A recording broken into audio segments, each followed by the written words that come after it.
జీవితం కొన్నిసార్లు ఒక రోలర్ కోస్టర్ లాగా అనిపిస్తూ ఉంటుంది. రోలర్ కోస్టర్ ఎంతమంది ఎక్కారండి? అమ్మో, చూడడానికే భయం వేస్తుంది అంటే రోలర్ కోస్టర్ ఎక్కడమా అని అనిపించవచ్చు. కొంతమంది రోలర్ కోస్టర్ ఎక్కే వరకు చాలా సరదాగా ఫీల్ అవుతారు. ఎక్కిన తర్వాత ఇది ఎప్పుడు ఆపుతారా, ఎప్పుడు దిగేద్దామా, మధ్యలో చూడండి కొన్నిసార్లు జాయింట్ వీల్ ఎక్కిన తర్వాత కంగారు పడిపోయి కొంచెం ఆపేయండి, వామిటింగ్ వచ్చేస్తుంది, ఏదో అయిపోతుందని మన ముఖంలో జీవితంలో ఎప్పుడు పెట్టని ఎక్స్ప్రెషన్లన్నీ కూడా రోలర్ కోస్టర్ మీద, తర్వాత జాయింట్ వీల్లో రైడ్స్ ఎక్కినప్పుడు పెడతా ఉంటాం. Sometimes life is like a roller coaster. Roller కోస్టర్లో అప్స్ ఉంటాయి, డౌన్స్ ఉంటాయి కదండి. జీవితం అప్పుడే అప్ ఉన్నట్లుంటుంది. I'm on the top of the world అనిపిస్తుంది. అబ్బా, ఎంత అద్భుతమైన జీవితం నాది, ఎన్ని చక్కని అనుభవాలు, ఎన్ని ఆనందాలు, ఎన్ని సంతోషాలు అని దేవుడిచ్చిన ఆనందాలను, ఆశీర్వాదాలను ఆస్వాదిస్తూ ఉండడంతోనే సడన్గా ఒక డౌన్ వస్తుందండి. ఆ రోలర్ కోస్టర్లో ఇలా పైకి వెళ్ళి వెంటనే కిందకు వస్తుంది కదా, మనం ఎక్స్పెక్ట్ చేయం. And then there are also twists and turns. సడన్గా ఇలా పడిపోయినట్టు అనిపిస్తుంది. అందుకే మనకు గట్టిగా ఒక బెల్ట్ పెట్టుకోమని చెప్తారు. ఆ బెల్ట్ ఒక్కొక్కసారి వచ్చి చెకింగ్ కూడా చేస్తూ ఉంటారు, సరిగ్గా పెట్టుకున్నారా లేదా అని. రైడ్లో ఎక్కిన తర్వాత మన ముందు ఒక రాడ్ పెట్టి అంటారు, దీన్ని చాలా గట్టిగా పట్టుకోండి, ఎందుకంటే ఇది మీకు బాగా ఉపయోగపడుతుంది అని చెప్తారు. కానీ రోలర్ కోస్టర్లో ఎక్కే ముందు అనిపిస్తుంది everything is in my control అని కదండి. నేను బెల్ట్ పెట్టుకొని ఉన్నాను కాబట్టి కింద పడను, ఆ రాడ్ పట్టుకున్నాను కాబట్టి ఇది చాలా స్ట్రాంగ్గా సాలిడ్గా ఉంది, నన్ను హోల్డ్ చేస్తే జాగ్రత్తగా అనిపిస్తుంది. బట్ సడన్గా మనకి రోలర్ కోస్టర్లో పైకి వెళ్ళాక అనిపిస్తుంది ఐఎమ్ అవుట్ ఆఫ్ కంట్రోల్ అనిపిస్తుంది. నా కంట్రోల్లో నేను లేను, ఏమో ఏదైనా ఏ సమయంలో అయినా జరగచ్చు అని సడన్గా మనకు అనిపిస్తుంది. జీవితం ఒక రోలర్ కోస్టర్తో ఎందుకు పోల్చానంటే, sometimes life feels out of control. కొన్నిసార్లు అనిపిస్తుంది సడన్గా అంతా నా కంట్రోల్లో ఉంది, అంతా బాగుంది అనిపించింది, కానీ సడన్గా అంతా అవుట్ ఆఫ్ కంట్రోల్ అయిపోయింది ఏంటి, పరిస్థితులన్నీ తలక్రిందులు అయిపోయాయంటి, చేతులు దాటిపోయినట్లు అనిపిస్తుంది ఏంటి.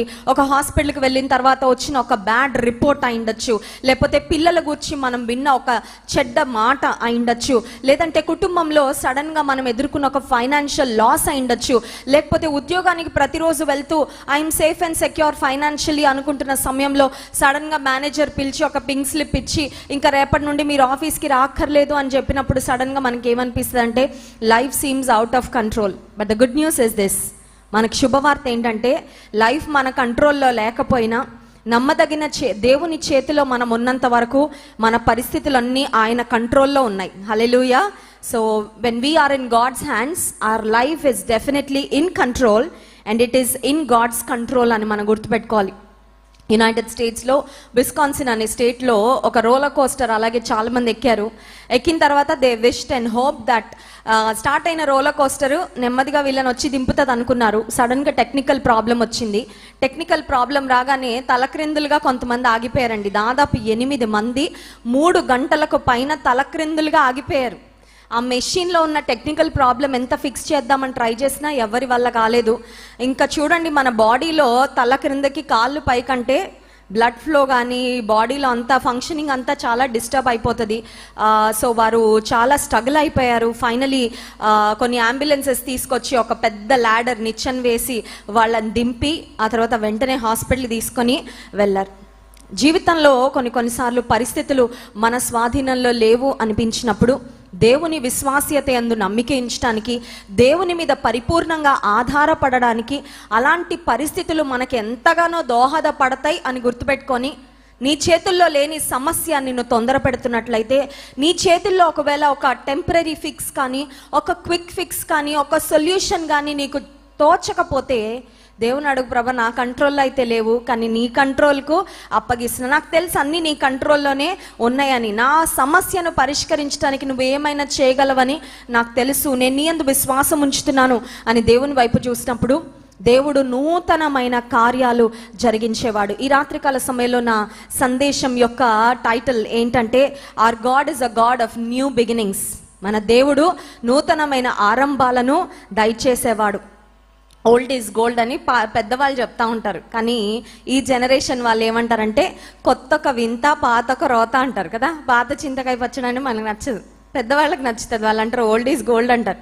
కానీ మనం ట్రెండ్ ఫాలో అయ్యే వాళ్ళం, లేదంటే ఈ తరానికి చెందిన వాళ్ళు అనేది ఏంటంటే పాతవి మాకేమి నచ్చవండి, మాకు క్రొత్తదనము కావాలి. We get excited about new things కదా, new car, new house, new job, new career, ఆ తర్వాత న్యూ బిజినెస్, న్యూ బిగినింగ్స్ ఏవైనా సరే మనల్ని ఎక్సైట్ చేస్తూ ఉంటాయి. But let me tell you that our God is a God of new starts a new beginnings, fresh start, ఒక చక్కని ఆరంభాన్ని, ఒక నూతనమైన ఆరంభాన్ని, ఒక నూతనమైన క్రియను మన జీవితంలో జరిగించడానికి మన దేవుడు సమర్థుడు. అందుకే ప్రకటన గ్రంథంలో దేవుని వాక్యం సెలవిస్తుంది, behold I make all things new. ఇదిగో నేను సమస్తమును నూతనముగా. మీలో కొంతమంది అనొచ్చు, క్యాలెండర్లో న్యూ ఇయర్ వచ్చింది కానీ నా జీవితం అయితే పాతగానే ఉందండి. Nothing has changed. లిటరల్గా అన్నీ అలాగే ఉన్నాయి, నా సమస్యలు అలాగే ఉన్నాయి, నా స్ట్రగుల్స్ అలాగే, నా బ్రతుకు అలాగే ఉంది. హ్యాపీ న్యూ ఇయర్ అని చెప్పుకున్నాం కానీ బట్ హ్యాపీనెస్ ఏమీ రాలేదు, క్రొత్తదనం ఏమీ రాలేదు, మార్పు ఏమీ రాలేదు అని బహుశా కొంతమంది బాధపడుతున్నారేమో. దేవుని వాక్యం సెలవిస్తుంది, దేవుడు నూతన క్రియలు చేయడంలో ఆయన సమర్థుడు. ఆయనకు అప్పగించుకున్న వారి జీవితంలో ఆయన నూతన కార్యాలు జరిగించేవాడు. ఎలాంటి విషయాల్లో దేవుడు నూతన కార్యాలు జరిగిస్తారు అని ఆలోచిస్తే, మొట్టమొదటిగా ఆత్మ సంబంధంగా మనలను నూతన పరిచేవాడు. చాలాసార్లు మనం బయటకు నూతనమైన కార్యాలు చూడాలని, వాటి అనుభూతిని పొందాలనుకోండి. కొత్త డ్రెస్ వేసుకున్నంత మాత్రాన కష్టాలు ఏమైనా పోతాయండి? ఒక కొత్త రిక్రియేషన్ ప్లేస్కో, ఒక కొత్త ఎంటర్టైన్మెంట్ సెంటర్కి వెళ్ళినంత మాత్రాన ఏమన్నా ఉంటుందా? ఆ కొద్దిసేపు ఆ ఆనందము, ఎక్సైట్మెంట్ ఉంటుందేమో కానీ ఆ తర్వాత మళ్ళీ అంతా మామూలే. మళ్ళీ మన పాత పరిస్థితులు, మన పాత సమస్యలన్నీ మామూలే. కానీ దేవాది దేవుడు ఏ విషయంలో మనకి నూతనత్వాన్ని ఇవ్వాలి అని ఆశిస్తున్నాడంటే, God wants us to be new spiritually, ఆత్మీయంగా నూతన అనుభవాలతో మనలను నింపాలని దేవాది దేవుడు ఆశిస్తున్నాడు. బహుశా మీరు ఒక క్రైస్తవునిగా లేకపోతే రక్షణ పొందిన దేవుని బిడ్డగా ఒక 30 years నుంచి మీరు ఒక క్రైస్తవురాలని చెప్పుకుంటా ఉండుంటారు. నేను ఎప్పుడో రక్షణ పొందానండి, నా హృదయాన్ని యేసయ్యకి ఎప్పుడో ఇచ్చానండి, ఈ బైబిల్ అంతా చదివి నాకు ఇంకా కొత్తగా ఏమీ లేదండి, ఇంకా కొత్త అనుభూతులు ఏమీ పొందట్లేదని. చూడండి, న్యూ ఫ్రెండ్స్ అనగానే ఒక న్యూ ఎక్సైట్మెంట్. ఎందుకంటే వాళ్ళ టేస్ట్స్ ఏంటి, వాళ్ళ ప్రిఫరెన్సెస్ ఏంటి, వాళ్ళు లైక్స్ ఏంటి, వాళ్ళ డిస్లైక్స్ ఏంటి, వాళ్ళు ఎట్లుంటారు. పాత స్నేహితులు అంటే మనకు వాళ్ళ గురించి అన్నీ తెలుసు అని మనం అనుకుంటా ఉంటాం. But let me tell you, దేవునిలో ఉన్న ఆ గొప్పతనం ఏంటంటే, ఆయనకు దగ్గరగా వెళ్ళే కొలది, దేవునికి దగ్గరగా వెళ్ళే కొలది అనేకమైన నూతనమైన విషయాలు దేవుడు మనకి బయలుపరిచి మనతో మాట్లాడేవాడు. దేవునితో స్నేహం చేసేవారు, దేవునితో సహవాసం చేసేవారు, they will never get bored of having a fellowship and relationship with God. మనుషులతో ఒకవేళ స్నేహం చేస్తే ముఖం మొత్తేస్తుందేమో, మనుషులతో ఒకవేళ మరి ఒక చక్కని సంబంధాన్ని కలిగి ఉన్నట్లయితే వారిలో ఉన్న లోటుపాట్లు, వారిలో ఉన్న బలహీనతలు దగ్గరగా చూసి చూసి చూసి విసిగిపోతామేమో. కొన్నిసార్లు కొంతమందిని జీవితంలో తగిలించుకున్న తర్వాత కొంతమందికి వచ్చే ఫీలింగ్ ఏంటంటే, వీళ్ళతో అనవసరంగా ఫ్రెండ్షిప్ మొదలుపెట్టాను, వీళ్ళని ఎలా వదిలించుకోవాలా అని ఆలోచిస్తూ ఉంటారు. కానీ దేవునిలో ఉన్న గొప్పతనం, దేవునిలో ఉన్న శ్రేష్టత ఏంటంటే, ఆయనకు దగ్గరగా వెళ్ళే కొలది, ఆయనను గురించి తెలుసుకునే కొలది, there is much more to learn, there is much more to know, there is much more to grow. ఇంకా ఎదగడానికి చాలా ఉంది, తెలుసుకోవడానికి చాలా ఉంది. ఒక కుటుంబంలో భార్య భర్తలకి పెళ్ళై 30 సంవత్సరాలు అయిందంట.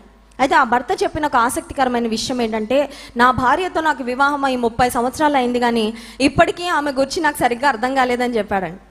నిజమే కదండి. ఇక్కడ ఉన్న కొంతమంది I think they can relate to that. అవునండి, మాది కూడా అదే పరిస్థితి అని బహుశా అనొచ్చు. ఆమెకి ఎప్పుడు కోపం వస్తుందో నాకు తెలియదు, ఆమెకి ఎప్పుడు చికాకు వస్తుందో నాకు, ఏది ఒకసారి ఒకటి నచ్చుతుంది అంటది, మళ్ళీ ఇంకొకసారి అదే విషయం నాకు నచ్చట్లేదు అంటది.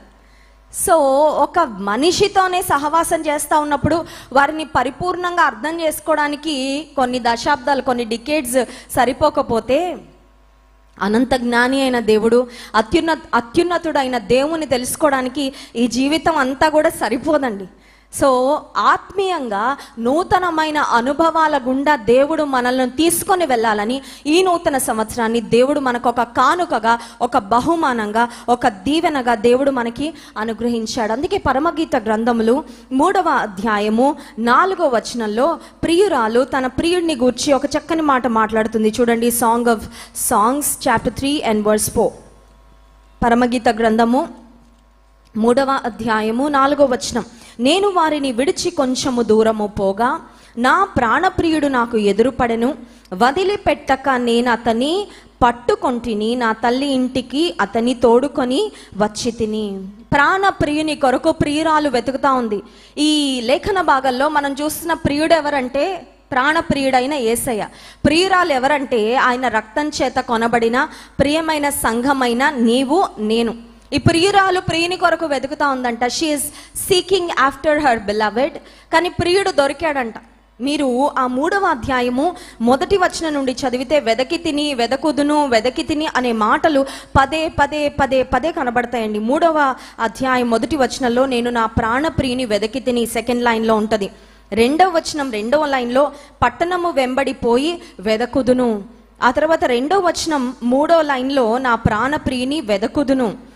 2వ వచనం ఆఖరు లైన్లో నేను వెదకినను అతడు కనబడా వెతుకుతానే ఉందంట. దేని కొరకు వెతుకుతుంది? వైజాగ్లో ఉన్న బెస్ట్ ఆఫర్స్ కొరకు వెతకట్లేదు, లేదంటే మరొక లోక సంబంధమైన వాటి కొరకు ఈ ప్రియురాలు వెతకట్లేదు. కానీ ప్రియుడు దొరుకుతాడని అతని కొరకు వెతుకుతా ఉంటే ఫైనలీ ఆమె నిరీక్షణ ఫలించింది. ఆమె వెతుకులాటకు ఒక చక్కని ముగింపు వచ్చింది. దేవుని వాక్యంలో కూడా దేవుని వాక్యం సెలవిస్తున్న మాట, వెదకుడి మీకు, when you seek him with all your heart you will find him. నువ్వు దేవుని నిజంగా వెతికితే నువ్వు ఖచ్చితంగా ఆయనను కనుగొంటావు. ఆత్మ సంబంధమైన విషయాల్లో నేను దేవునిలో ఇంకా ఎదగాలి ఈ సంవత్సరంలో అనే ఒక ఆశ నీకుంటే, నీ హార్ట్స్ డిజైర్, నీ హృదయ వాంఛను దేవుడు నిశ్చయంగా నెరవేర్చేవాడు. ఈమె ప్రియుడు వెతికిన తర్వాత దొరికితే ఇప్పుడు ఏం చేస్తుందంట? హాయ్ చెప్పి వెళ్ళిపోవట్లేదు, లేకపోతే దూరం నుండి ఒక సెల్ఫీ దిగి వెళ్ళిపోవట్లేదు. ఇది కళా నిజమాని కబుర్లు చెప్తూ ఉండిపోలేదు. కొన్నిసార్లు నా దగ్గరికి కొంతమంది వస్తారు, అక్క మిమ్మల్ని కలిసి ప్రేయర్ చేయించుకోవాలని వచ్చామని. వచ్చిన తర్వాత చెప్పమ్మా, ఏమి do you have anything to share అని అడుగుతా. ఏమైనా పంచుకోవడానికి ఉందా? ఏదైనా నీ హృదయంలో ఉన్న భారం ఏదైనా ఉందా? ఏదైనా స్ట్రగుల్ ఉందా అంటే, మిమ్మల్ని చూస్తుంటే టెన్షన్ వచ్చి నేను అన్నీ మర్చిపోయానక్క అంటారు. ఏంటంట, ఎక్సైట్మెంట్లో, టెన్షన్లో, ఆనందంలో ఏం చెప్పాలనుకున్నాను అన్నీ మర్చిపోయానని కాసేపు అలా ఉండిపోతారండి. ఇప్పుడు ఈ ప్రియురాలు ప్రియుని కనుగొన్న తర్వాత ఆమె ఏం చేస్తుంది? ఊరికే అలా నిలబడి చూస్తుందా అంటే, she is not staring at him, but what is she doing instead? ఆమె ఏం చేస్తుందంటే 4వ వచనం, పరమగీత గ్రంథం 3వ అధ్యాయం 4వ వచనం, నా ప్రాణప్రియుడు నాకు ఎదురు పడెను, వదిలిపెట్టక నేను అతని పట్టుకుందంట. ప్రాణప్రియుడిని వదలకుండా పట్టుకుంది. ఈ నూతన సంవత్సరంలో ఆత్మ సంబంధంగా నూతనమైన అనుభవాలతో మనం సాగాలంటే దేవుని వదిలిపెట్టకుండా పట్టుకోవాలి. వదిలిపెట్టకుండా అంటే ఈ సంవత్సరంలో 365 రోజుల్లో ఒక్కరోజు కూడా వదిలిపెట్టకుండా, ఆల్రెడీ 6 రోజులు అయిపోయినాయి. ఈ 6 రోజుల్లో మరి యేసయ్యను పట్టుకొని నడిచారో, కొంతమంది వదిలిపెట్టారో నాకు తెలియదు. కొంతమంది ఆదివారం పట్టుకుంటారు యేసయ్యను, సోమవారం నుండి శనివారం వరకు. ఇంకొంతమంది ఉంటారు ఓన్లీ ఎగ్జామ్స్ అప్పుడే పట్టుకుంటారు యేసయ్యని, ఇంకెప్పుడు పట్టుకోరు కదండి. ఇంకొంతమంది ఉంటారు రోగం రాగానే అప్పుడే పట్టుకుంటారు, ఆ తర్వాత వదిలేస్తూ ఉంటారు కదా. చాలాసార్లు దేవుని అవసరానికి పట్టుకుంటాం, ఆ తర్వాత వదిలిపెడతా ఉంటాం. కానీ అలాంటి భక్తి దేవుని మెప్పించదు, అలాంటి భక్తి దేవుని ఘనపరచదు, అలాంటి భక్తి దేవునికి అంగీకారయోగ్యమైన భక్తి కానే కాదు. ఆత్మీయంగా నూతనమైన అనుభవాలలో మనం సాగాలంటే దేవుని వదలక పట్టుకునే వారంగా we should hold fast to God. ఇప్పుడు ఈమె యొక్క మాటల్లో మనకు కనబడే ఒక 2 ప్రాముఖ్యమైన అంశాలు ఏంటి అని ఆలోచన చేసినట్లయితే, she had a determination to seek him. నా ప్రియుడిని ఎలా అయినా నేను వెదకాలి అనే ఒక పట్టుదల ఆమెకు ఉందండి. ఆత్మీయంగా ఎదగాలంటే ఒక పట్టుదల. కొంతమంది అనుకుంటారు ఆత్మీయంగా ఎదుగుదల ర్యాండమ్గా ఆటోమేటిక్గా వచ్చేస్తుందని.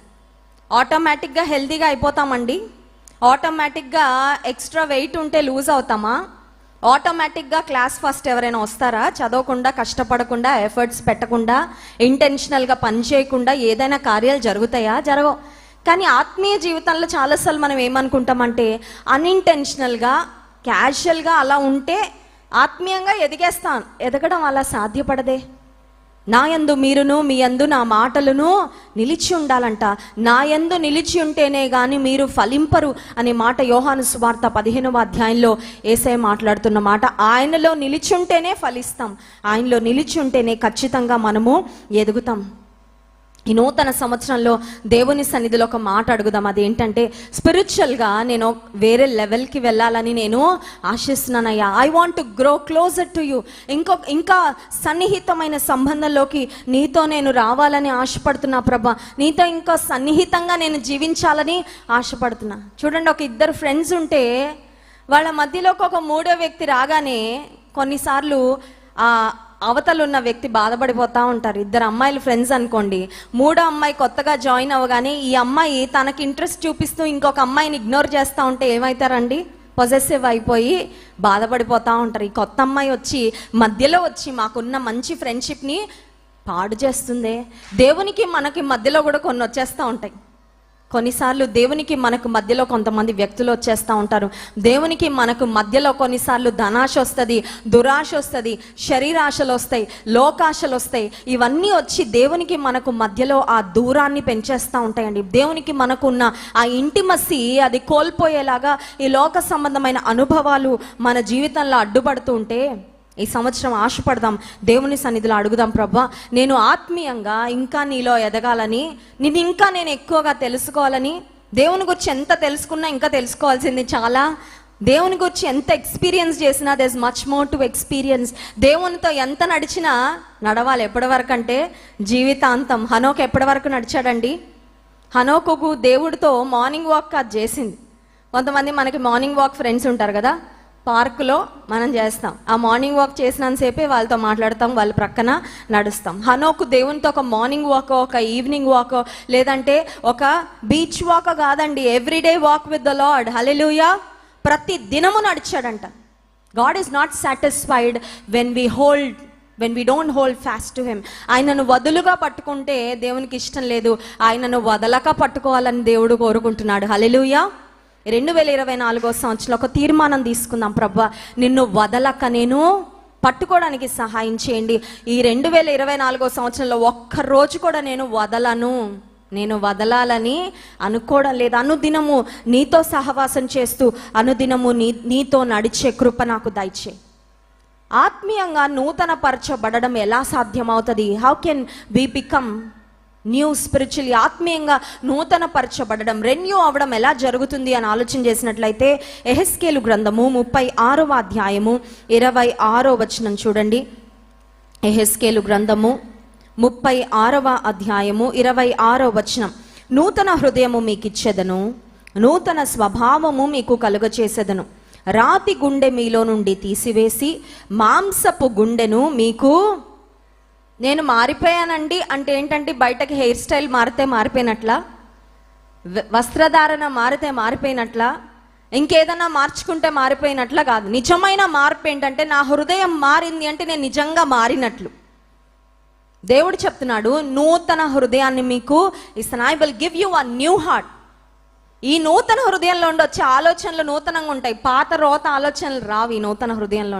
ఈ నూతన హృదయంలో ఉండి వచ్చే డిజైర్స్ పరిశుద్ధమైన కోరికలుగా ఉంటాయి, పాపపు ఇష్టమైన కోరికలుగా ఉండవు.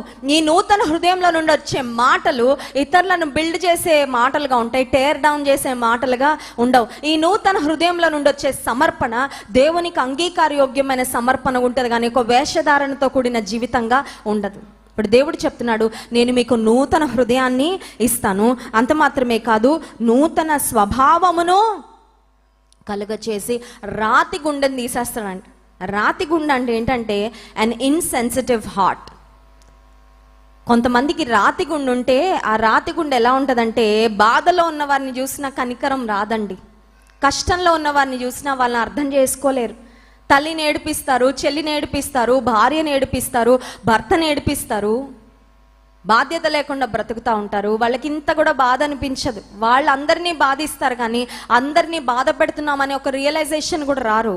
And on top of that దేవునికి అవిధేయంగా జీవిస్తూ దేవుని ఎంత గాయపరుస్తున్నారో నొప్పిస్తున్నారో వారి ప్రవర్తన ద్వారా అది గ్రహించుకోలేని స్థితిలో ఉంటారు. దాన్ని ఏమంటారంటే అ హార్ట్ ఆఫ్ స్టోన్. రాతి హృదయం దేవుడు అంటున్నాడు ఆ రాతి హృదయం తీసేసి ఓపెన్ హార్ట్ సర్జరీ అన్నమాట. అర్థమవుతుందండి? దేవుడు సర్జరీ చేసినప్పుడు ఆయనకి నైఫ్ ఏంటండి? దేవుని వాక్యం అనే ఖడ్గం. అంతే, దేవుని వాక్యం వెళ్ళి మన హృదయాన్ని మార్చేస్తుందండి. హల్లెలూయా. హాస్పిటల్లో అడ్మిట్ అవ్వడం అంటే ఏంటి? దేవుని సన్నిధిలో వచ్చి కూర్చోవడమే. అంతే, అడ్మిట్ అవ్వడం అంటే ఇదే. మందిరానికి రావడం, దేవుని సభలకు రావడం, దేవుని మాటను వినయ విధేయతలతో స్వీకరించడం. హృదయంలోకి దేవుని మాట వెళ్ళడానికి అవకాశం ఇవ్వకపోతే, if we don't allow the word of God to penetrate into our heart, there will be no change. హృదయం మారదు.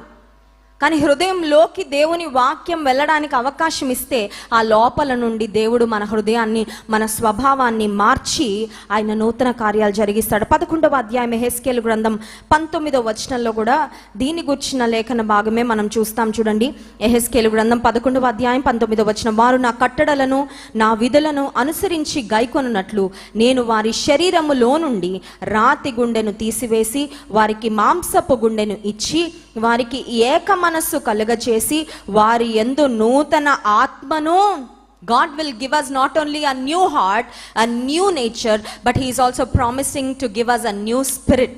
నూతనమైన ఆత్మను,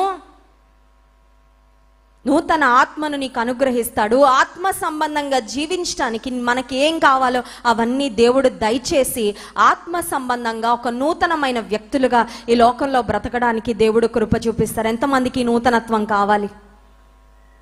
ఒక్కసారి స్తోత్రం చెప్దామా? హల్లెలూయా. ఈ రాత్రికాల సమయంలో అడుగుదామండి. పాత హృదయంతో, పాత స్వభావంతో, పాత పరిస్థితులతో ఇక్కడ నుంచి మనం వెళ్ళొద్దు. అడుగుదాం, ప్రభా నాకు నూతనమైన అనుభవాలు కావాలయ్యా, నాకు నూతనమైన ఆత్మీయమైన స్థితి నాకు కావాలి. I want to go higher. ఆత్మలో నేను ఇంకా ఎదగాలని. తెలిసిన వాక్య భాగమే, నేర్చుకున్న వాక్యం అది కాదు, ఇంకా వాక్యపు లోతుల్లోకి నేను ఏదో చేసే 2 ముక్కల ప్రార్థన కాదు, ఇంకా లోతైన ప్రార్థన జీవితం, మోకాళ్ళ ప్రార్థన. యాకోబు దేవుని సన్నిధిలో పెనుగులాడాడంటండి. Jacob wrestled with God. అప్పటిదాకా అన్నను మోసం చేసి, అది చేసి, ఇది చేసి, ఈ జ్యేష్ఠత్వం కొరకు ఎన్నో ప్రయత్నాలు చేశాడు. కానీ ఫైనలీ హీ రియలైజ్డ్ దేవుని ఆశీర్వాదం లేకపోతే వేస్ట్ నా బ్రతుకు అని దేవునితో పెనుగులాడాడు యాకోబు. దేవునితో పెనుగులాడిన తర్వాత యాకోబు జీవితాన్ని దేవుడు మార్చి, యాకోబును ఇశ్రాయేలుగా దేవుడు మార్చి ఒక అత్యున్నతమైన ఆశీర్వాదంలోనికి దేవుడు యాకోబును నడిపించాడు. ఈ రాత్రికాల సమయంలో కూడా దేవుని అడుగుదాం, పట్టుదలగా అడుగుదాం. నువ్వు ఇస్తే ఇవ్వయ్యా, లేకపోతే లేదే కదా. కొన్నిసార్లు మనం దేవుని ఎలా అడుగుతామంటే, ఇస్తే ఇవ్వయ్యా, లేకపోతే జాబ్ మాత్రం ఖచ్చితంగా ఇవ్వయ్యా, రక్షణ అనుభవం మాత్రం నీ ఇష్టం అయ్యా, నీకు ఇవ్వాలనిపిస్తే ఇవ్వ, లేకపోతే కదండి. భార్యను మాత్రం కంపల్సరీ ఇవ్వయ్యా, పెళ్లి మాత్రం కంపల్సరీ చేయను ఆయన. కానీ ఈ సంవత్సరంలో ప్రతి ఆదివారం మందిరానికి వెళ్ళాలని ఉంది, కానీ నీకు ఇష్టమైతే నడిపించి, లేకపోతే ఇంట్లో కూర్చొని ఆ షో ఈ షో చూస్తూ ఉంటాను కదండి. కొన్నిసార్లు లోక సంబంధమైన ఆశీర్వాదాల కొరకు, ఫిజికల్ బ్లెస్సింగ్స్ కొరకు మనం పట్టుదలగా అడిగినట్లుగా ఆత్మ సంబంధమైన దీవెనల కొరకు మనం అంత పట్టుదలగా దేవుని సన్నిధిలో మొరపెట్టాం. కానీ ఆత్మ సంబంధంగా నూతన హృదయాన్ని, నూతన స్వభావమును, నూతన ఆత్మను మనకిచ్చి దేవుడు మనల్ని నూతనమైన ఆత్మీయమైన అనుభవాలతో నింపాలని ఆశపడుతూ ఉన్నాడు. Is God only about spiritual things? దేవుడు అంటే కేవలం ఆత్మ సంబంధమైన విషయాలకు చెందిన వాడేనా? ఈ దేహాన్ని మనకి ఇచ్చాడు కదా, ఈ దేహాన్ని ఆయన ఆలయంగా ఆయన చేసుకున్నాడు కదా, మన దేహాన్ని ఆయన ఆలయంగా చేసుకొని మన హృదయంలో ఆయన వసిస్తున్నాడు కదా. Is God concerned about our physical needs as well? Of course. దేవుడు కేవలం మన ఆత్మ సంబంధమైన అవసరతలను గురించి, మన ఆత్మ సంబంధమైన స్థితిని గురించి మాత్రమే కాదు పట్టింపు కలిగిన వాడు, మన శరీరాన్ని గురించి కూడా ఆయన పట్టించుకునేవాడు. ఫిజికల్గా దేవుడు మనల్ని ఎలా నడిపించాలని ఆశిస్తున్నాడు ఈ నూతన సంవత్సరంలో ఒక 3 అంశాలు మీకు చెప్పిన మెసేజ్ ముగిస్తాను. యెషయా గ్రంథము 42వ అధ్యాయము 16వ వచనం. యెషయా గ్రంథము 42వ అధ్యాయము 16వ వచనం. వారెరుగని మార్గమున గ్రుడ్డి వారిని తీసుకొని వచ్చేదను, వారు ఎరుగని త్రోవలలో వారిని నడిపింతును. వారి ఎదుట చీకటిని వెలుగుగాను, వంకర త్రోవలను చక్కగాను చేయుదును. నేను వారిని విడువక ఈ కార్యములను చేయుదును. ఎరుగని మార్గం అంట, న్యూ వేస్ అనే మాట ఉంది ఇంగ్లీష్ బైబిల్లో. న్యూ వేస్, కొత్త మార్గం, ఎరుగని మార్గం. మనకు తెలిసిన రూట్ కొన్నిసార్లు నిద్రలో కూడా డ్రైవ్ చేసేయగలం, అవునా కదా. కొంతమంది నైట్ డ్యూటీ చేసుకొని మార్నింగ్ వస్తూ ఉంటారు, సగం నిద్రపోతానే డ్రైవ్ చేస్తూ ఉంటారు. ఎందుకంటే తెలుసు కదా ఇక్కడ రైట్, ఇక్కడ లెఫ్ట్, ఇక్కడ ట్రాఫిక్ ఉంటుందంటే కొంచెం అలర్ట్గా ఉంటారు, ట్రాఫిక్ లేదంటే అలాగా. ఎరిగిన మార్గం వేరు, ఎరుగని మార్గం. ఈ రోజుల్లో ఎరుగని మార్గాలంటూ ఏమి ఉండట్లేదు, ఎందుకంటే జీపీఎస్ లేడీ ఉంటుంది కాబట్టి. తెలుసండి మీకు జీపీఎస్ లేడీ? వైజాగ్ వాళ్ళకి మీరు కార్ ఎక్కగానే, మీరు బైక్ ఎక్కగానే జీపీఎస్లో మీ డెస్టినేషన్ ఫీడ్ చేయగానే జీపీఎస్ లేడీ మొదలు పెడుతుంది స్పీచ్, అవునా కదా. డైరెక్షన్స్ ఇస్తూ ఉంటుంది, go straight, go left, go right అనగానే వెళ్ళిపోతూ ఉంటాం. కానీ దేవుడు కోరుకుంటుంది, దేవుడు ఆశిస్తుంది ఏంటంటే నీ జీవితంలో నీవు ఎరుగని మార్గాల గుండా, నూతనమైన మార్గాల గుండా నిన్ను నడిపించాలని దేవుడు కోరుతున్నాడు. నమ్మిన వారి స్తోత్రం చెప్దామా? హల్లెలూయా. దేవుడు నడిపించే మార్గాలు జీపీఎస్ లేడీ చెప్పగలిగే మార్గాలు కాదండి అవి. They are ways that God has design just for you. నీ కొరకే దేవుడు నిర్దేశించిన మార్గాలు అవి. నీ కొరకే దేవుడు ఉద్దేశించిన మార్గాలు అవి. ఆ మార్గాలలో నువ్వు వెళ్ళినప్పుడే దేవుని నువ్వు మహిమపరచగలవు. ఇశ్రాయేలీలు దేవుని మాటకు విధేయత చూపించుంటే 11 రోజుల్లో వారి ప్రయాణం అయిపోయేదండి. ఐగుప్తు నుండి కనానుకు 11 రోజుల్లో వెళ్ళొచ్చు షార్ట్ కట్లో. వారి అవిధేయతను బట్టి, వారి సనుగుడు గొనుగుడును బట్టి ఎన్ని సంవత్సరాలు పట్టిందండి వారికి? It took them 40 long years to reach the destination, wilderness చేరుకోవడానికి. మార్గం ఏమైపోయిందంటే లెంగ్దీ, కొన్నిసార్లు పక్క వీధిలోనే ఉంటుంది మనం వెళ్ళాల్సింది, కానీ అక్కడే తిప్పుతూ ఉంటుంది జీపీఎస్, తెలుసా అండి? అక్కడే తిరుగుతూ ఉంటారు. మా ఇంటికి ఎవరైనా రావాలంటే లొకేషన్ పంపిస్తే 4-5 అలా తిప్పేసింది అరగంట. ఇంకా అప్పటి నుంచి నేను అది పంపించట్ల లొకేషన్. మీరు అక్కడికి రండి, నేను ఎవరో ఒకరిని పంపిస్తాను, మీరు వచ్చేయండి అని చెప్తాను.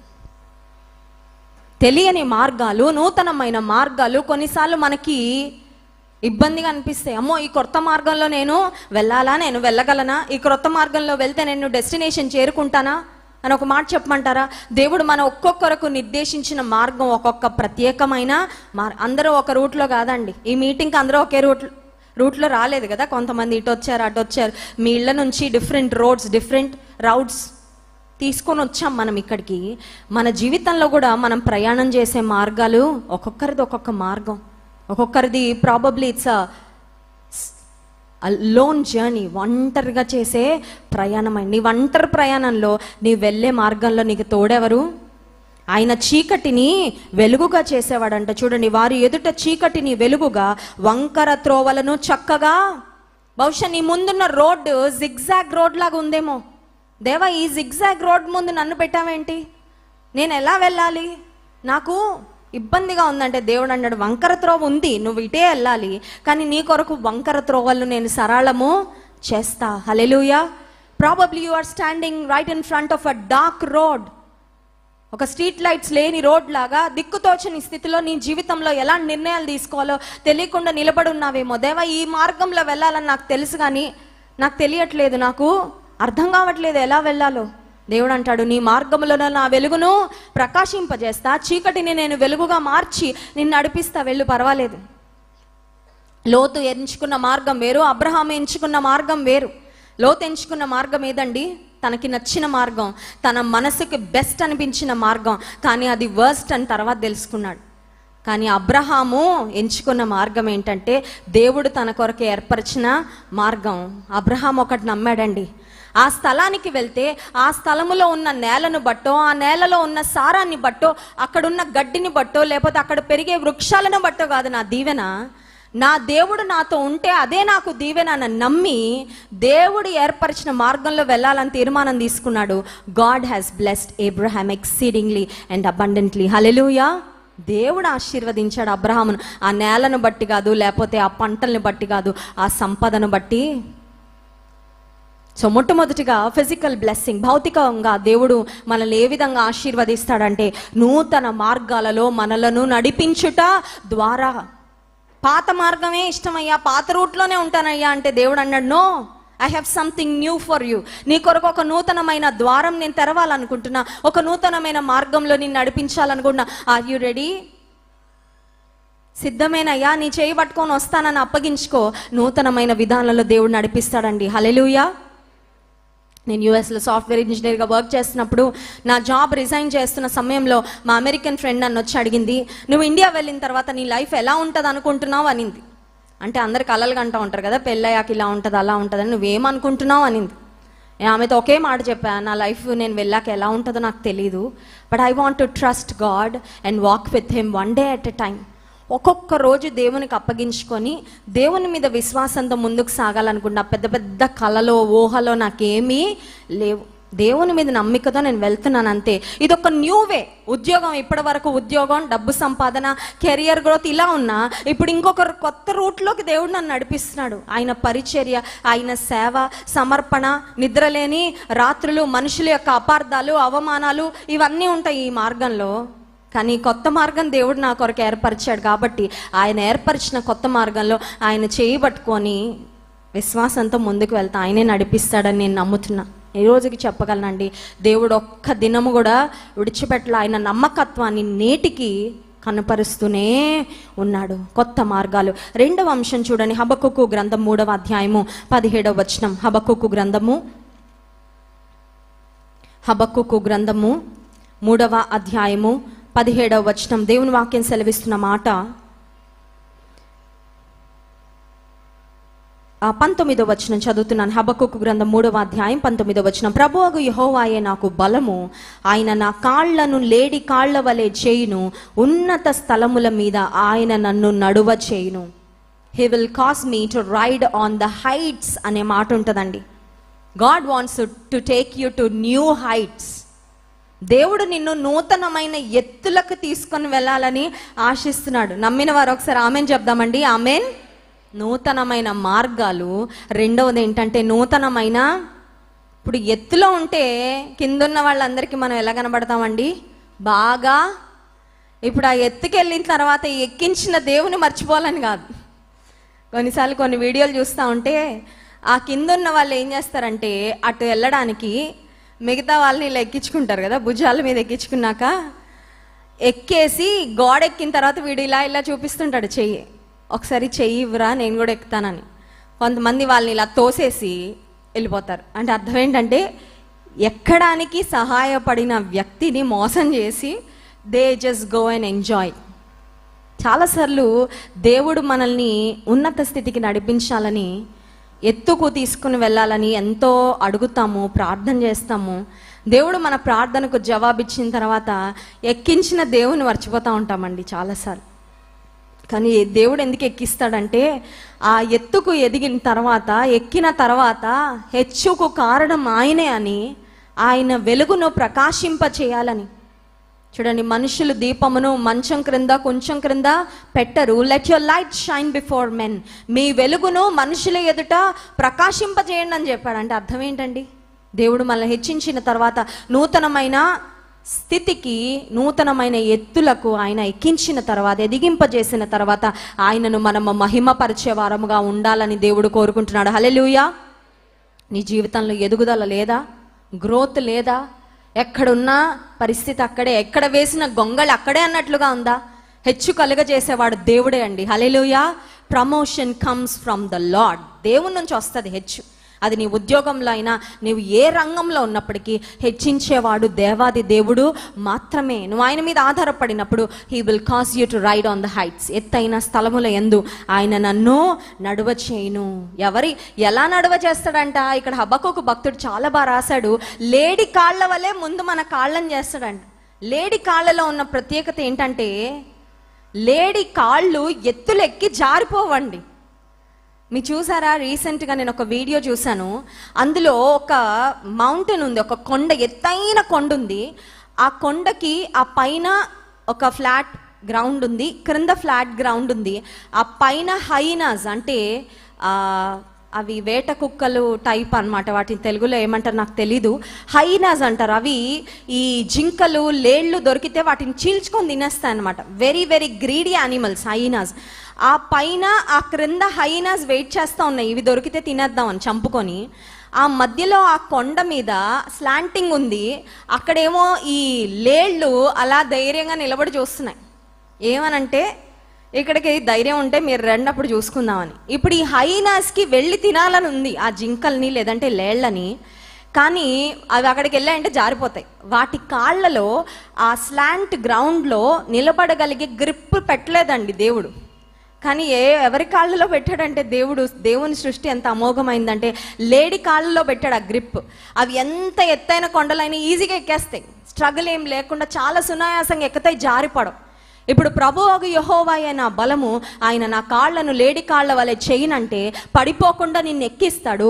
ఉన్నతమైన స్థలములందు నిన్ను నడువ చేసి ఆయన మహిమ కొరకు నిలబెట్టుకుంటాడు ఆయన. హల్లెలూయా. నువ్వు ఎక్కుతా ఉన్నప్పుడు కొంతమంది చప్పట్లు కొడుతున్నట్టే ఉంటారు, కానీ కిందుండి కొంతమంది చూస్తూ ఉంటారు ఎప్పుడు పడిపోతారా అని. అవునండి, ఎత్తుకు ఎక్కుతా ఉంటే ఎవరైనా సంతోషించే వాళ్ళు జెన్యూన్గా కొంతమందే ఉంటారు, కానీ మిగతా వాళ్ళందరూ వీళ్ళు పడిపోవాలి పడిపోవాలి పడిపోవాలి, ఎప్పుడు పడిపోతారా, పడిపోతే హార్ట్ఫుల్గా నవ్వుకొని బిర్యానీ చేసుకొని తిందామని వెయిట్ చేసే వాళ్ళు కూడా బోల్డ్ అంతమంది ఉంటారు. కానీ దేవుడు మన కాళ్ళని ఎలా చేస్తాడంటండి, లేడి కాళ్ళ వలె నిన్ను ఒక హాస్యాస్పదమైన స్థితిలో ఆయన పెట్టడు. ఇతరులు నిన్ను చూసి నవ్వుకునే స్థితిలో ఆయన పెట్టడండి.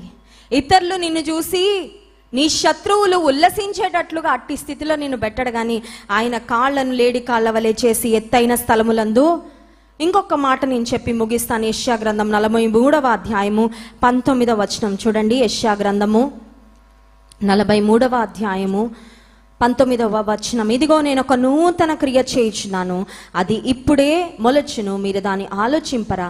నేను అరణ్యములో త్రోవ కలుగ చేయుచున్నాను, ఎడారిలో నదులు పారా చేయుచున్నాను. నేను ఒక నూతన క్రియ, న్యూ వేస్, న్యూ హైట్స్. మూడవది న్యూ ఎక్స్పీరియన్సెస్, న్యూ థింగ్స్. నూతన క్రియలు జరిగించే, మనకే కదండి కొత్తదనం అంటే ఇష్టం, దేవునికి కూడా కొత్తదనం అంటే. God knows how to make you happy. God knows how to put a smile on your face. చూడండి, తల్లిదండ్రులు పిల్లల్ని సంతోషపరచడానికి వాళ్ళకి ఇష్టమైంది ఏమైనా కొనుక్కొస్తారు. కొనుక్కురాగానే ఇచ్చి ఒక దానికోసం చూస్తుంటారు. అదేంటంటే మా అబ్బాయి నవ్వుతాడుగా, ఆ నవ్వు చూస్తే చాలా అన్నమాట ఆనందం పేరెంట్స్కి కదా. మా అమ్మాయి నవ్వుతుంది, తనకి ఇష్టమైంది తెచ్చిస్తే she gets excited and I want to see it. అది చూస్తే చాలా తృప్తి అయిపోద్ది. ఎంత ఖర్చు పెట్టాం, ఎంత కష్టపడి తెచ్చాం అన్నది కాదు. పరలోకపు తండ్రి కూడా నిన్ను నన్ను ఆనందింప చేయాలని, సంతోషపరచాలని ఆయన చూస్తున్నాడు, నూతన క్రియలు చేయాలని. ఆయనకి ఇష్టలుగా మనం జీవిస్తే, ఇందాక మనం చూసినట్లుగా ఆత్మ సంబంధంగా ఆయనను వదలకుండా పట్టుకుంటే, టైమ్ అండ్ అగైన్ ప్రతి పరిస్థితిలో ప్రతి సమయంలో ఆయన నూతన కార్యాలు, నూతన క్రియలు నీ జీవితంలో జరిగించి నిన్ను ఆనందింప చేయాలని, సంతోషింప చేయాలని దేవాది దేవుడు. నువ్వు దేవుని సంతోషపెట్టాలన్న ఆలోచనలో ఉండు. నా పరలోకపు తండ్రిని ఎలా సంతోషపెట్టాలి, నా పరలోకపు తండ్రిని నేను ఎలా గణపరచాలి, నా పరలోకపు తండ్రిని నేను ఎలా మహిమపరచాలి. Like never before I want to do something new. నేను ఏదో ఒక నూతనమైన విధానంలో దేవుని సేవించాలి, నూతనమైన విధానంలో సమర్పణతో కూడిన విధంగా ప్రభు కొరకు జీవించాలి, దేవుని కొరకు. I want to do something in this new year. దేవుని ఎలా సంతోషపరచాలి నువ్వు ఆలోచన చేయి. నిన్ను ఎలా సంతోషపరచాలో నీ పరలోకపు తండ్రికి బాగా తెలుసు. And God will put a smile on hour face. మన ముఖంలో ఒకవేళ విచారం ఉందేమో, దుఃఖం ఉందేమో, బహుశా ఈ రాత్రికాల సమయంలో సూసైడల్ థాట్స్ దగ్గరకు వచ్చావేం. ఎందుకంటే జీవితంలో ఎదుగుబదుగు ఏమీ లేదు, ఎలాంటి సంతోషం లేదు, ఎలాంటి ఎక్సైట్మెంట్ లేదు, అంత మామూలుగానే బోర్డమ్ ఉంది నా జీవితంలో. ఒక ఉత్సాహం అనేది లేకుండా నా జీవితం గడిచిపోతా ఉందంటే దేవునికి అప్పగించుకో. నూతనమైన క్రియలు జరిగించాలని ఆయన ఇష్టపడుతున్నాడు. Our God is a God of new beginnings. ఇంకొక మాట, ఒక్క కొటేషన్ చెప్పి ముగిస్తాను. When God gives you a new beginning, it starts with an ending. When God gives you a new beginning, it starts with an ending. అంటే ఏంటండి, కొత్తది ఏదన్నా దేవుడు నీ జీవితంలో ప్రారంభించాలంటే ఒకటేదో పాతది ముగించబడాలంట. మన పరిస్థితి ఏంటంటే పాతది వదలకుండా కొత్తది కావాలనుకుంటాం. అర్థమవుతుందండి? ఒక తలుపు నీ కోసం మూస్తే ఇంకొక తలుపు తెరుస్తాడు. నువ్వు మూయబడిన తలుపు నాకు వద్దని అక్కడే తడుతున్నావు నువ్వు. మరి నూతన తలుపులో నుంచి నువ్వు ఎలా ప్రవేశిస్తావు? నూతన ద్వారం గుండా నువ్వు ఎలా వెళ్తావు? దేవుడు నీ జీవితంలో ఒక నూతనమైన పరిస్థితిని ఇవ్వాలనుకున్నా. నువ్వు పాత స్నేహాలను వదిలిపెట్టట్లా, పాత సహవాసాలను విడిచిపెట్టట్లా, ఫేక్ రిలేషన్షిప్స్ విడిచిపెట్టట్లా. You are getting hurt over and over again, but you are not able to get rid of it. ఇక్కడ ఉన్న కొంతమంది యవనస్తులను ఉద్దేశించి దేవుడి మాటలు మాట్లాడుతున్నాడు, గమనించండి. నీకు తెలుసు దే ఆర్ రాంగ్ పీపుల్, నీకు తెలుసు నిన్ను ట్రాప్ చేశారని, నీకు తెలుసు వారి వల్ల నువ్వు ఎంత స్ట్రగుల్ అవుతున్నావో, ఆత్మీయ జీవితంలో ఎంత కాంప్రమైజ్ అవుతున్నావో, మోరల్గా నువ్వు ఎంత కాంప్రమైజ్ అవుతున్నావో, కొన్ని రకాలైన రాంగ్ రిలేషన్షిప్స్ వల్ల నీకు తెలుసు. అయినా నువ్వు వదలట్లా. ఫేక్ ఫ్రెండ్షిప్ అని తెలుసు, ఫేక్ రిలేషన్షిప్ అని తెలుసు, వాళ్ళు నీకు దేవుని చిత్తం కాదని తెలుసు, అది దేవుడు అంగీకరించాడని తెలుసు, but still you are holding on to it. దేవుడు ఎలా చేస్తాడు నూతన క్రియ? Often times when God gives you a new beginning, it starts with an ending. ఒక ఆపర్చునిటీ పోయిందా, ఒక ఉద్యోగంలో నుండి తీసేశారా, మరి ఇంకో కొత్త ఉద్యోగంలో చేరాలంటే ఒక ఉద్యోగం మానాలి కదా. రెండు చేస్తే ఎలాగా? లాక్డౌన్ టైంలో కొంతమంది 2-3 ఉద్యోగాలు చేస్తారు చాలా తెలివిగా. కానీ కంపెనీస్ అందరికీ అది తెలిసిపోయి ఇప్పుడు చాలా డిఫరెంట్ ప్రొసీజర్ పెట్టేశారు. సో చాలా ఈజీగా వాళ్ళు ఫిల్టర్ చేసేసారు అన్నమాట. నిజంగా మా ఒక్క కంపెనీకే వాళ్ళ సమయాన్ని, టాలెంట్స్ని, స్కిల్స్ని వినియోగిస్తున్న వాళ్ళనే ఉంచుకుంటాము, జెన్యూన్గా వర్క్ చేస్తున్న వాళ్ళని. ఒకేసారి 3 ల్యాప్టాప్లు పెట్టుకొని 3 కంపెనీలకు పనిచేస్తుంటే అలాంటి వాళ్ళు వద్దని చాలామందిని తీసేశారండి. If you have lost an opportunity, if you have lost a job, if a relationship has ended, if a door is closed, don't worry. God has something new in store for you. Hallelujah. ఏదో నూతనమైందే నీ కొరకు దేవుడు దాచిపెట్టాడు. నూతనమైన క్రియ నీ జీవితంలో దేవుడు జరిగించాలని ఆశపడుతున్నాడు. నూతన కార్యాలు దేవుని నుండి పొందుకోవడానికి ఈ నూతన సంవత్సరంలో దేవుడు తన కృపను మనకు అనుగ్రహించును గాక. ఆమేన్. కళ్ళు మూసుకోండి, ప్రార్థన చేసుకుందాం. పరిశుద్ధుడానికి వందనాలు. మీ వాక్యం ద్వారా మాతో మాట్లాడినందుకు స్తోత్రాలయ్యా. ఇదిగో నేను నూతన క్రియను చేయించున్నాను, ఈనాడే అది మొలచును, దాన్ని నీవు ఆలోచించవా అని సెలవిచ్చావు ప్రభువా. మీరు మా ఇళ్ళ కలిగిన నూతనమైన తలంపులకై స్తోత్రాలు, నీ ఉద్దేశాలకై స్తోత్రాలయ్యా. నూతన మార్గాలలో మమ్మల్ని మీరు నడిపించాలని కోరుకుంటున్నారు కనుక స్తోత్రాలు. ఇక్కడ ఉన్న ప్రతి ఒక్కరూ ఆత్మ సంబంధముగా నూతనమైన అనుభవాలలోకి సాగడానికి సహాయించి, నూతనమైన ఆత్మీయతలోనికి బిడలు నాయన నిన్ను వదలక పట్టుకొని నీతో నడిచే కృపనివ్వండి. ఎంతమంది వారి జీవితంలో అలసిపోయి, విసిగిపోయి, వేసారిపోయి, నిరాశలో కృంగిపోయి ఉన్నారో వారిని కనికరించండి, జ్ఞాపకం చేసుకోండి. నూతన ద్వారాలు నీవు తెరిచే దేవుడవని, నూతన మార్గాలలో మమ్మల్ని నడిపించేవాడవని, చీకటితో నిండిన మా మార్గాల్లో వెలుగు ప్రసరింపచేసేవాడవని, వంకర త్రోవలను సరళం చేసే దేవుడు అని మాట్లాడినందుకు వందనాలు. నీ కార్యాలు ప్రతి ఒక్కరి జీవితంలో జరిగించి ఈ నామానికి మహిమ తెచ్చుకొనమని మిమ్మల్ని ఆరాధించి స్తుతించబోతుండగా ఆరాధన ఆత్మతో మమ్మల్ని నింపండి. యేసు నామమున ప్రార్థిస్తున్నాము తండ్రి, ఆమేన్.